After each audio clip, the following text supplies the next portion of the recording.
ہمارے ہاں بڑے بڑے سمجھدار لوگ نفسیاتی ہو جاتے ہیں، بڑی بڑی سمجھدار خواتین نفسیاتی ہو جاتی ہیں، میری ساس باتیں کرتی ہے، میری نند باتیں کرتی ہے، مجھے فلانا باتیں کرتا ہے، مجھے فلانا۔ بھائی باتیں، جس کے منہ میں زبان ہے اس نے بات تو کرنی ہے۔ اب آپ نے کیوں یہ دعویٰ کر لیا ہے کہ آپ اتنے اونچے چلے جائیں کہ آپ کو بات ہی کوئی نہ کرے؟ کیا حرج ہے اس میں؟ اگر کوئی آپ کو بات کر دے تو کیا ہے، ہم کسی نے کر لی تو پھر کیا ہوا؟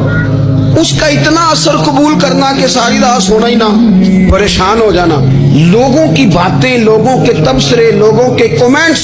بولے امام شافعی فرمانے لگے لوگوں کی باتیں پتھروں کی طرح ہوتی ہیں، یہ روڑوں کی طرح ہوتی ہیں، اگر انہیں کمر کے اوپر رکھ لو گے نا تو یہ تمہاری کمر توڑ دیں گی، اور اگر تم ان کو اپنے پیروں کے نیچے رکھ لو گے تو تمہارا قد اونچا ہو جائے گا۔